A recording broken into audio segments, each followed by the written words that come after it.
NI న్యూస్కి స్వాగతం. ఉస్మానియా విశ్వవిద్యాలయం క్యాంపస్లో నూతన హాస్టల్ భవనాలను ప్రారంభించారు ముఖ్యమంత్రి రేవంత్ రెడ్డి. ఈ తెలంగాణ గడ్డ మీద ఎంతో మంది విద్యావేత్తలు, అగ్రనాయకులు ఈ ఉస్మానియా యూనివర్సిటీలో చదువుకున్నారని తెలిపారు రేవంత్ రెడ్డి. తెలంగాణకు ఏ సమస్య వచ్చినా, ఏ సంక్షోభం వచ్చినా మొట్టమొదటిగా చర్చించేది ఈ ఉస్మానియా యూనివర్సిటీలోనే అని అన్నారు సీఎం.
కరీంనగర్ జిల్లా చొప్పదండి నియోజకవర్గం గంగాధర మండలంలోని పిసిసి చీఫ్ మహేష్ కుమార్ గౌడ్ ఆధ్వర్యంలోని జరుగుతున్న జనహిత పాదయాత్రలో భాగంగా గంగాధర మండలంలోని ఎస్సీ బాలుడ హాస్టల్లో శ్రమదానం కార్యక్రమంలో AICC incharge Meenakshi Natarajan, MLA Medipalli Satyam, Congress నాయకులు వెలిచాల రాజేందర్ రావు, నరేందర్ రెడ్డి, గాలి మరియు ఇతర ముఖ్య నేతలతో కలిసి పాల్గొన్నారు.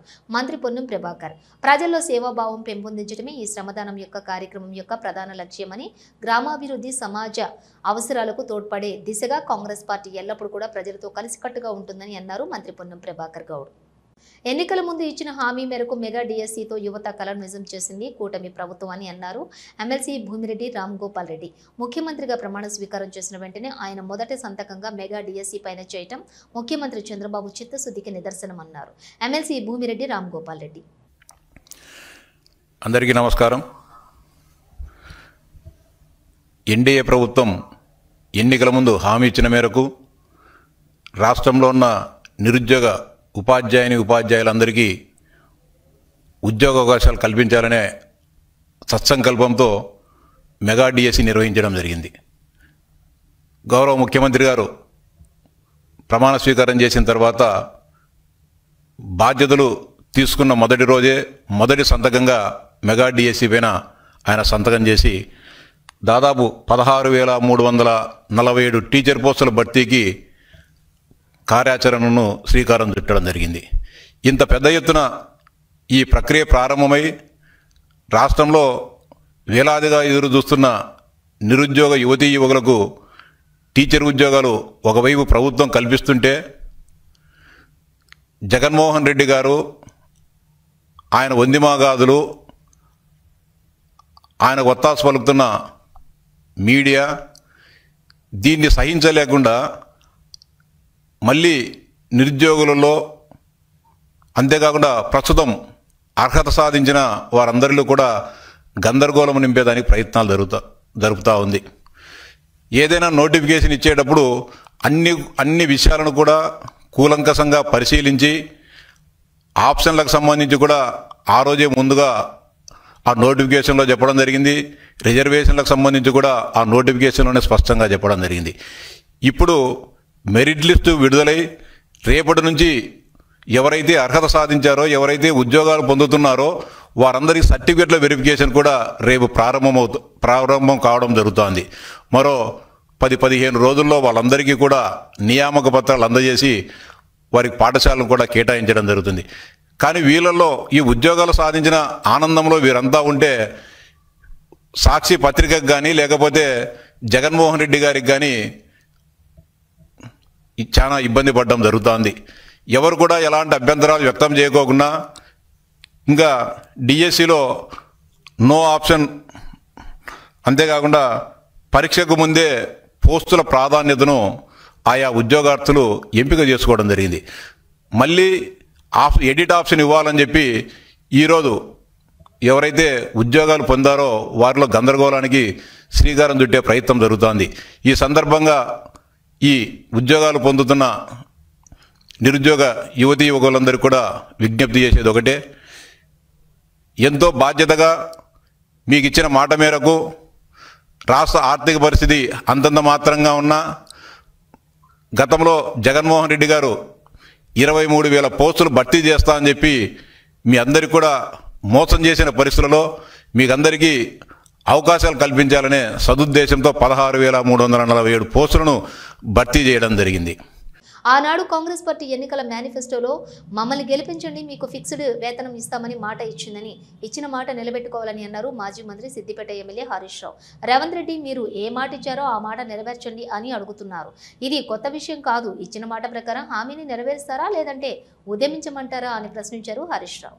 ఆనాడు కాంగ్రెస్ పార్టీ మేనిఫెస్టోలో మమ్మల్ని గెలిపించండి, మీకు ఫిక్స్డ్ వేతనం ఇస్తాం, మీకు 18,000 రూపాయల వేతనం ఇస్తామని చెప్పి మాట ఇచ్చింది. నమ్మి కాంగ్రెస్ పార్టీకి ఓటేసి గెలిపించారు. మరి మీరు ఏమడుగుతుండ్రు? ఏ మాట అయితే ఇచ్చిండ్రో ఆ మాట నెరవేర్చయ్యా రేవంత్ రెడ్డి అంటున్నాం. అంతకుమించి ఏమైనా అడుగుతున్నారా? గొంతెమ్మ కోరికలు కోరతలేరు, కొత్త ముచ్చట అసలే అడుగుతలేరు. ఇచ్చిన మాట నెరవేర్చుమని మీరు అడుగుతా ఉన్నారు. పోయినసారి మీరు కోటిలో మన డైరెక్టరేట్ దగ్గరికి వస్తే పోలీసులతో కొట్టించారు. ఆశా వర్కర్లను ఏ రకంగా కొట్టినరో వీడియోలు రాష్ట్రం అంతా కూడా చూసింది. సరే టైం ఇవ్వమని మంత్రి గారు అడిగినరు, టైం ఇచ్చారు. టైం ఇచ్చి ఇలా ఇంకొక ఏడాది చూసి 2 ఏళ్ళు అయింది, అయ్యేపాయ సగం పీరియడ్ అయ్యేపాయ. మరి ఇంకెప్పుడు పెంచుతావు? సగం పీరియడ్ అయిపోయింది కదా, మంచి మాట కొద్ది ఇస్తావా? మరి ఆశాలందరినీ పెద్ద ఎత్తున ఉద్యమానికి వెళ్ళమంటవా అని ఇలా ముఖ్యమంత్రి రేవంత్ రెడ్డి నేను అడుగుతా ఉన్నా. పెనపాక మండలం వ్యవసాయ కార్యాలయం ముందు బీఆర్ఎస్ పార్టీ ఆధ్వర్యంలో ధర్నా నిర్వహించారు. యూరియా కోసం రైతు గోస బీఆర్ఎస్ భరోసా అనే కార్యక్రమంతో వ్యవసాయ కార్యాలయానికి ర్యాలీగా వెళ్లి రైతులకు సకాలంలో యూరియా అందేటట్లు చేయాలని వినతి పత్రం అందించారు.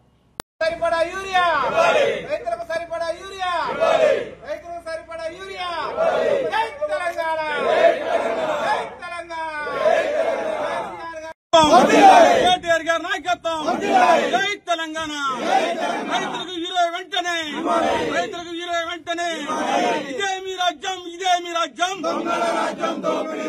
ఇదే మీ రాజ్యం, ఇదే మీ రాజ్యం, జై తెలంగాణ. కేసీఆర్ గారి నాయకత్వం, కేటీఆర్ గారి నాయకత్వం, జై తెలంగాణ. బీసీలకు 42% రిజర్వేషన్లు కల్పించిన తర్వాతే స్థానిక సంస్థల ఎన్నికలు నిర్వహించాలని కోరుతూ బీసీ సంక్షేమ సంఘం జాతీయ అధ్యక్షులు ఆర్ కృష్ణయ్య చేపట్టిన సత్యాగ్రహ దీక్షకు తెలంగాణ జాగృతి పక్షాన సంపూర్ణ మద్దతు ప్రకటిస్తున్నామని ఎక్స్ వేదికగా ప్రకటించారు కల్వకుంట్ల కవిత. బీసీలకు 42% రిజర్వేషన్లు కల్పించాలన్న చిత్తశుద్ధి రాష్ట్ర ప్రభుత్వానికి లేదని, ప్రభుత్వ పెద్దల చర్యలను బట్టి స్పష్టమవుతున్నదని, అసెంబ్లీ కౌన్సిల్లోని బిల్లులు పాస్ చేయడం మినహా 42% రిజర్వేషన్లు అమలు కోసం రాజ్యాంగబద్ధంగా రాజకీయంగా ఉన్న ఏ ఒక్క అవకాశాన్ని కూడా రాష్ట్ర ప్రభుత్వం ఉపయోగించుకోలేదని, ప్రధాని వద్దకు అఖిల పక్షాన్ని తీసుకెళ్లలేదు, అసలు ప్రధాని అపాయింట్మెంట్ కూడా కోరలేదు, గవర్నర్ను కలిసి ఆర్డినెన్స్ జారీ చేయాలని విజ్ఞప్తి చేయలేదు, కేంద్ర ప్రభుత్వం బీసీ బిల్లులను కోల్డ్ స్టోరేజీలో పెడితే న్యాయ పోరాటం చేయలేదు, బీసీలకు 42% రిజర్వేషన్లు కల్పించకుండా స్థానిక సంస్థల ఎన్నికలు నిర్వహిస్తే బీసీలు ఈ ప్రభుత్వానికి, కాంగ్రెస్ పార్టీకి తగిన గుణపాఠం చెప్పడానికి సిద్ధంగా ఉన్నారని అన్నారు కవిత. ఎస్ఎఫ్ఐ ఆధ్వర్యంలో స్కాలర్షిప్ ఫీజు రియంబర్స్మెంట్ నిధులు వెంటనే విడుదల చేయాలంటూ విజయనగరం కలెక్టరేట్కు ర్యాలీగా తరలివెళ్లారు విద్యార్థులు. ఏడాదిగా ఫీజు రియంబర్స్మెంట్ ఇస్తామని చెబుతున్నారు కానీ ఇంతవరకు అమలు చేయలేదని అన్నారు విద్యార్థులు. తక్షణమే ఫీజు రియంబర్స్మెంట్ చెల్లించాలంటూ కలెక్టరేట్ వద్ద ధర్నా చేశారు. స్ట్రైక్ చేయడానికి గల మెయిన్ రీజన్ ఏంటంటే మా విద్యార్థులు ఎవరైతే ఉన్నారో వాళ్ళకి స్కాలర్షిప్ అనేది పడడం లేదు. గత సంవత్సరం నుండి మాకు చెప్తున్నారు విద్యార్థులకు స్కాలర్షిప్ వేస్తాం, మీరు బాగా చదువుకోవచ్చు, కానీ ఎప్పుడు వేస్తారు? ఇంతవరకు ఆ యొక్క పథకం ఏదైతే ఉందో అది నెరవేర్చనే లేదు గవర్నమెంట్. మీ గవర్నమెంట్ అడుగుతుంది ఇంతవరకు మాకు ఎందుకు స్కాలర్షిప్ వేయలేదని అడుగుతున్నాం. నెక్స్ట్ పీజీ చదువుతున్న విద్యార్థులు ఎవరైతే ఉన్నారో వాళ్ళకి జీవో నెంబర్ 77వ నెంబర్ని రద్దు చేసి వాళ్ళకి ఫీజు రియంబర్స్మెంట్ అనేది పడేటట్టు చేయాలి. అలాగే గవర్నమెంట్ హాస్టల్స్ ఏవైతే ఉన్నాయో వాటిలో మంచి సౌకర్యాన్ని కల్పించాలి. అంటే ఫుడ్ ఏదైతే ఉందో 1600 నుంచి 3000 వరకు ఫీజు అనేది పెంచాలి. నెక్స్ట్ వచ్చేసరికి కొత్త భవనాలను నిర్మించాలి. తర్వాత మెడికల్ కాలేజెస్ అనేవి కొత్తగా మన విజయనగరంలో నిర్మించాలి. ఇదే మెయిన్ రీజన్ మేము స్ట్రైక్ చేయడానికి గల కారణం. Thank you. ఈరోజు స్ట్రైక్ చేయడానికి ఏంటంటే పేరు నా పేరు Srilatha, government college final year. మేము ఫైనల్ ఇయర్కి వచ్చిన సరే నాకు 3 ఇయర్స్లో ఎటువంటి స్కాలర్షిప్స్ రాలేదు. దీనికి అంటే అది తర్వాత కొత్త ప్రభుత్వం వచ్చి అధికారులకు 15 గంటలు వచ్చినా సరే ఇప్పటికి కూడా ఎన్నికల వల్ల ఆర్జీ బకాయిలు ఏవైతే ఉన్నాయో ఫీజు రియంబర్స్మెంట్ బకాయిలు ఏమి చెల్లించలేదు. దీనివల్ల ఎంతో మంది విద్యార్థులు చదువు ఆట్యాలు మేము కూడా ఎంతో వరకు ఏదో ఒక సేవింగ్స్ దాచుకుంటున్నాం విద్యార్థులు చదువుకోవాల్సిన పరిస్థితి. అదే ఈ ఫీజు రియంబర్స్మెంట్ ఏవైతే ఉన్నాయో చెల్లించినట్లయితే మాకు ఎప్పటికప్పుడు చేసినట్లయితే ఖచ్చితంగా ప్రతి స్కూల్ చదువుకుంటారు. ముఖ్యంగా మినిస్టర్ ఆఫీస్లో ఆంధ్రప్రదేశ్ భారతీయ జనతా పార్టీ రాష్ట్ర అధ్యక్షులుగా బాధ్యతలు తీసుకున్న మాజీ MLC Shri PVN Madhav doctor BR Ambedkar Konaseema జిల్లాలో పర్యటించారు. అమలాపురం గడియార స్తంభం నుండి కాపు కళ్యాణ మండపం వరకు భారీ ర్యాలీతో పాదయాత్ర చేశారు. అనంతరం కార్యకర్తల సమావేశంలో మాట్లాడే భారతీయ జనతా పార్టీ దేశ ప్రధాని నరేంద్ర మోడీ యొక్క పరిపాలన విధానాన్ని, భారతదేశ అభివృద్ధిని కార్యకర్తలకు తెలియజేశారు. ఈ కార్యక్రమంలో ఎమ్మెల్సీ శ్రీ సోము వీర్రాజు, మాజీ ఎమ్మెల్యే శ్రీ మానేపల్లి అయ్యాజీ వేమ, ఆంధ్రప్రదేశ్ మాజీ పశు గుణాభివృద్ధి సంస్థ మాజీ చైర్మన్ శ్రీ యాళ్ల దొరబాబు, నల్ల పవన్ కుమార్ తదితరులు పాల్గొన్నారు. ఈ కార్యక్రమంలో డాక్టర్ బిఆర్ అంబేద్కర్ కోనసీమ జిల్లా నూతన అధ్యక్షులు శ్రీ అడపాల సత్యనారాయణ ఆధ్వర్యంలో జరిగింది. మన అందరి యొక్క పిల్లలు బంధువులు ఇవాళ విదేశాల్లో ఉంటారు. వాళ్ళని అడగండి, ఇవాళ ఐఆమ్ ఫ్రమ్ ఇండియా అంటే వాళ్ళకి దక్కుతున్న గౌరవం.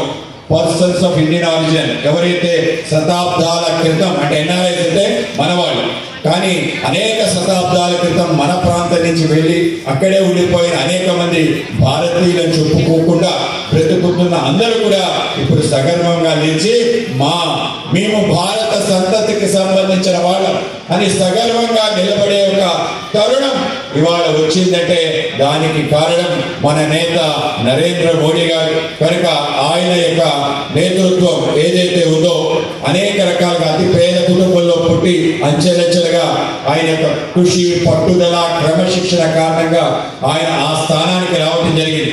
ఆయన నిరంతరం కష్టపడేది ఏంటంటే 140 కోట్ల మంది మనందరి యొక్క సంక్షేమం కోసం మనందరి యొక్క బాగు కోసం ఆయన అహర్నిశలు కష్టపడుతున్న తీరు మనందరికీ స్ఫూర్తివంతం. ఆయన ఏ విధంగా పనిచేస్తూ దేశాన్ని నడిపిస్తున్నారో తప్పనిసరిగా మనం కూడా మన పార్టీని మన ప్రాంతంలో సమయం ఎక్కువ ఇచ్చి మన జెండా అన్ని చోట్ల ఎగిరే విధంగా భారతీయ జనతా పార్టీ కార్యకర్తగా సగర్వంగా తిరగాల్సిన అవసరం ఉంది. ఆ విధంగా మనందరం కూడా తిరుగుతున్నాం, మరింతగా తిరగాల్సిన అవసరం ఉంది. టీటీడీ పవిత్రతను కంకణం కట్టుకుని భ్రష్టు పట్టిస్తున్నారు భూమన కరుణాకర్ రెడ్డి అని విమర్శించారు ఏపీ బ్రాహ్మణ కార్పొరేషన్ చైర్మన్ బుచ్చి రాంప్రసాద్. కూటమికి ప్రభుత్వం అధికారంలోకి వచ్చిన తర్వాత ఒక్క దేవాలయం పైన గానీ ఒక్క పూజారిపైనైనా దాడి జరిగిందా అని ప్రశ్నించారు. హిందూ మతాల మీద, హిందూ దేవాలయాలపైన, హిందూ దేవుళ్లపైన మాకున్న గౌరవం అని తెలిపారు బుచ్చి రాంప్రసాద్. రెడీనండి? అందరి మీద, హిందూ దేవుళ్ల మీద, పూజారుల మీద, అర్చకుల మీద జరిగినన్ని దాడులు ఈ దేశ చరిత్రలో స్వతంత్రం వచ్చినప్పటి నుంచి ఇప్పుడు దాకా ఆంధ్ర రాష్ట్రంలో ఎప్పుడూ జరగల. ఒకటి మాత్రం చెప్తున్నాను, 13 మాసాలు అయింది కూటమి ప్రభుత్వం నారా చంద్రబాబు నాయుడు గారి నాయకత్వంలో అధికారంలోకి వచ్చి ఒక్క దేవాలయం మీద కానీ ఒక్క పూజారి మీద కానీ దాడి జరిగిందా అని మీకు నేను అడుగుతున్నా. ఎందుకంటే హిందూ మతం మీద, హిందూ దేవాలయాల మీద, హిందూ దేవుళ్ళ మీద మాకున్నటువంటి గౌరవం అది. ఇతర మతాలను గౌరవిస్తేనే హిందూ మతాన్ని కూడా గౌరవిస్తాం. ఆ విధంగా మేము పరిపాలన చేస్తామని ఆ రోజున చంద్రబాబు నాయుడు గారు చెప్పారు. అదేవిధంగా పరిపాలన కూడా జరుగుతోంది. ఇక ఈ కరుణాకర్ రెడ్డి గారు ఇవాళ నిన్న మాట్లాడుతూ ఓబ్రాయ్ హోటల్కి ఇచ్చిన స్థలం గురించి టీటీడీలో నిన్న తీర్మానం చేసిన దాని గురించి మాట్లాడారు. అయ్యా, దీని మీద మీరు ఒకటి తెలుసుకోవాలి. ఒకటి, ఇది గత ప్రభుత్వం అంటే జగన్మోహన్ రెడ్డి గారు 2021లో ఓబ్రాయ్ హోటల్కి 25 ఎకరాలు కేటాయించారు. అది ఎక్కడంటే మీరు అలిపిరికి చర్లంపల్లి అనే 2 ఊళ్ళ మధ్యలో, అలిపిరి నుంచి చర్లంపల్లి రోడ్డు వెళ్తూ ఉంటుందండి. రోడ్డుకి పడమర పక్క దక్షిణం పక్క ఉంటాయి. పడమర పక్క వీళ్ళు కేటాయించారు. ఆ పడమర పక్క ఏమేమి ఉన్నాయంటే ఒక మన జూ ఉంటుంది, తర్వాత ఫారెస్ట్ ల్యాండ్, ఇటు పక్క టీటీడీ ల్యాండ్. అంటే రోడ్డుకి పడమట పక్క ఇదిగోండి, రోడ్డుకి పడమట పక్క మీకు చూపెడుతున్నాం. ఇటు పక్క అంతా టీటీడీ ల్యాండ్ ఉంటుంది, ఫారెస్ట్ ల్యాండ్ ఉంటుంది. ఇక్కడ ఒకటి జూ ఉంటుంది, ఇంకేమీ ఉండవు. అక్కడ ఈ సెంటర్లో 25 ఎకరాలు ఓబ్రాయ్ హోటల్ తాజ్ గ్రూప్కి కేటాయించింది వైసీపీ ప్రభుత్వం. తిరుమలలో శ్రీ వెంకటేశ్వర స్వామి నిత్య కళ్యాణం కన్నుల పండుగగా నిర్వహించారు వేద పండితులు.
అలా చెప్పగలిగిన రోజు మనం స్వామివారితో సఖ్యం చేసినట్టు. అలా సఖ్యం కనుక మనం చేస్తే మనకు కష్టకాలంలో కూడా తోడై ఉంటాడు స్వామివారు. నా కష్టాన్ని ఆపు స్వామి, నాకు కష్టం రాకుండా చెయ్యి అని ఎప్పుడు కోరుకోకూడదు. ఏం కోరుకోవాలి అంటే, ఎన్ని కష్టాలు వచ్చినా సరే నిన్ను మాత్రం నేను మర్చిపోకూడదు, ఆ కష్టాలన్నిటినీ కూడా అధిగమించేటువంటి శక్తిని కూడా నువ్వే ఇవ్వు ఓ పరమాత్మ అని మనం సఖ్యం చేయాలి స్వామివారితో.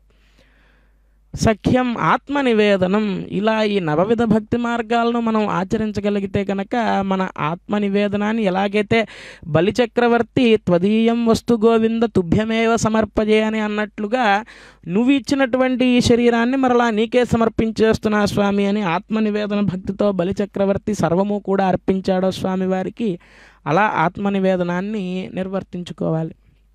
అయితే ఇందులో గమనించవలసిన విషయం ఏమిటి అంటే, మిగతా భక్తులన్నిటిలో కూడా ఏ భక్తినైతే మనం అనుగమిస్తూ ముందుకు వెళతామో అది మాత్రమే మనకు సిద్ధిస్తుంది. కానీ అర్చనం అనేటువంటి దాన్ని మనం ఆధారంగా తీసుకుంటే కనుక మిగతా భక్తులన్నీ కూడా అందులో లీనమవుతాయి. అటువంటి ఆరాధనాన్ని నిర్వర్తిస్తూ స్వామికి నమస్కరిస్తాం. గోవింద గోవింద.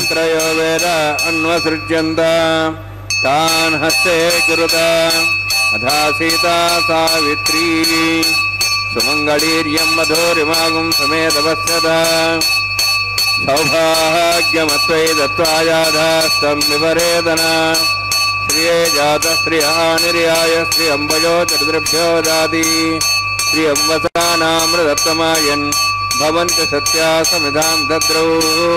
శ్రీదేవ్యై నమః. రక్షాబంధన సమర్థోస్తి భవంతో మహాంతో న గృహ్ణन्तు. సుముహూర్తోస్తు.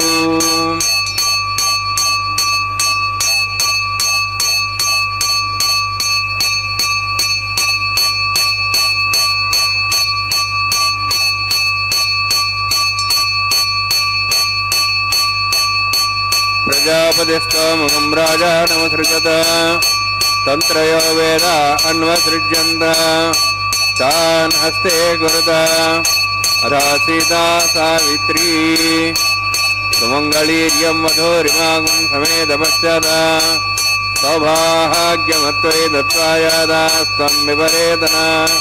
మేధినీ దేవీ వసుంధరా స్యాదసుదా దేవీ వాసవీ బ్రహ్మవర్చసః పితॄణాం శ్రోత్రం చక్షుర్మణః. భూదేవ్యై నమః. మాంగళ్యధారణ సమర్థోస్తి భవంతో మహాంతో న గృహ్ణन्तు. సుముహూర్తోస్తు. సుప్రతిష్ఠితమస్తు.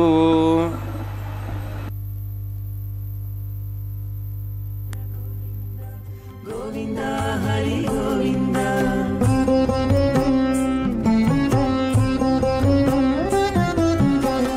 దేవుడొక్కడే మాకు దిక్కుగాని, దేవుడొక్కడే మాకు దిక్కుగాని, కావనెవ్వరును లేరు కతలింతే కాని.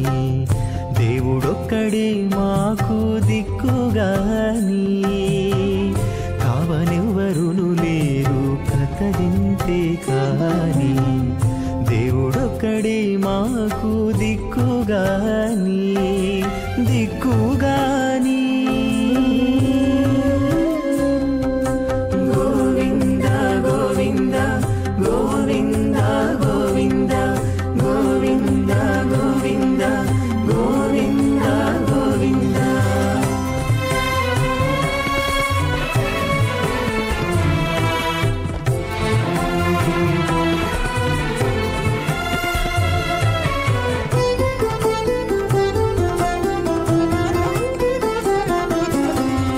పచ్చి ఒళ్ళు మోచితిమి, పాపమెల్లా చేసితిమి, హెచ్చిన మీదటి శుద్ధులు ఏటివో కాని. పచ్చి ఒళ్ళు మోచితిమి, పాపమెల్లా చేసితిమి, హెచ్చిన మీదటి శుద్ధులు ఏటివో కాని. రచనబడే మా గుట్టు రమణుల చేతబెట్టు. గోవింద గోవింద గోవింద గోవింద. రచనబడే మా గుట్టు. ఒంటిమిట్ట కోదండ రామస్వామి ఆలయ పవిత్రోత్సవాల శోభ అంగరంగ వైభవంగా జరిగింది. ఒంటిమిట్ట కోదండ రామస్వామి ఆలయ పవిత్రోత్సవాలలో భాగంగా సర్వాలంకరణ శోభితులైన సీతా లక్ష్మణ సమేత కోదండ రామయ్య పూజలను అందుకున్నారు.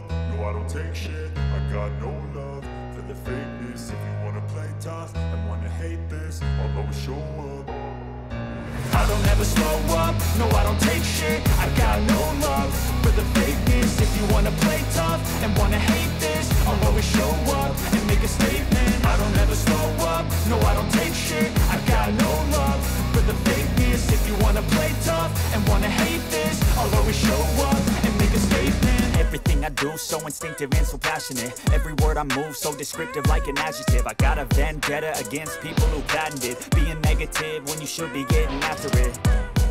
I got facts over tracks, this and that, spitting slow, spitting fast. I could roast, I could gas, think I'm okay at last, but I don't know if that can erase all the past and the pettiness.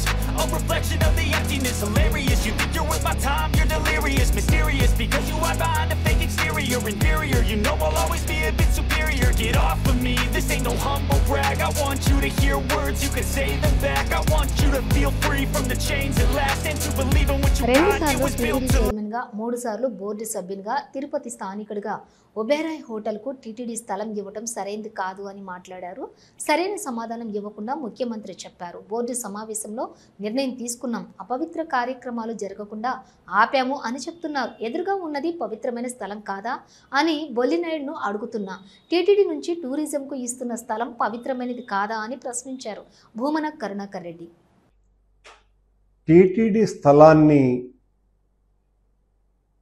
Tourism శాఖకు బదలాయించటం మీద ఇది చాలా తప్పని, భగవంతుని ఆస్తిని tourism శాఖకు ఇవ్వటం చాలా ఘోరమైనటువంటి అపచారమని, టూరిజం శాఖకే స్థలం ఇవ్వాలని అనుకుంటే మరో చోట ఎక్కడైనా కూడా ఎయిర్పోర్ట్ దగ్గర ఓ 25 నుంచి 30 ఎకరాలు ఇవ్వవచ్చునని, అలా కాకుండా దేవునికే సంబంధించినటువంటి స్థలం ఇవ్వటం మార్పిడిగా చాలా తప్పు అని నేను మాట్లాడడం జరిగింది.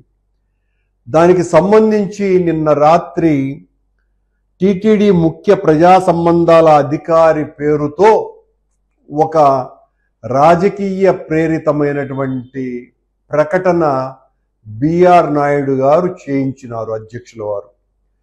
ఆయన గారు నేరుగా మాట్లాడకుండా చివరకు అత్యంత పవిత్రమైన టీటీడీ ధార్మిక సంస్థను మొత్తంగా రాజకీయ ప్రేరితమైనటువంటి ప్రకటనలు ఇవ్వటానికి నాంది పలకటం జరిగింది. నువ్వు మర్యాదగా మాట్లాడితే మేము మర్యాదగా మాట్లాడతాం. తెలంగాణ సాధించిన కేసీఆర్ని విమర్శిస్తే అది ఎవరైనా ఊరుకునే ప్రసక్తే లేదని అన్నారు కేటీఆర్. నాకు ఈ మధ్యన మనోళ్ళందరూ చెప్తాను, అన్నా నువ్వు జర తిట్టుడు తిట్టగా ఎక్కువ అని చెప్తాను. అంటే నేను తిడతారు పోయి, నాకేం కర్మ ఆయన తిట్టేది, నాకు అవసరమే లేదు. కానీ మన నాయకుడు, తెలంగాణను సాధించిన పెద్ద మనిషి కేసీఆర్ గారిని పట్టుకొని నోటికొచ్చినట్టు తిడితే మాత్రం, కేసీఆర్ తిడితే మాత్రం బరాబర్ ఈట్కా జవాబ్ పత్తర్సలేండి. నువ్వు మర్యాదగా మాట్లాడితే మేము కూడా మర్యాదగా మాట్లాడతాం. కానీ నువ్వు ఇట్లా అబద్ధాలు చెప్పి ఓట్లు వేయించుకొని గద్దెనెక్కి రైతులు యూరియా కోసం నన్ను నువ్వేమో సినిమా వాళ్ళతో మీటింగ్లు పెట్టుకుంటా, డ్రామా చేసుకుంటా, నన్ను ఏమనద్దు, నేను మాత్రం తిడతా అంటే మరి ఎందుకు పడాలి మనం? ఇవి బులెటిన్ విశేషాలు. మరో బులెటిన్తో మళ్ళీ కలుద్దాం. అంతవరకు చూస్తూనే ఉండండి న్యూస్.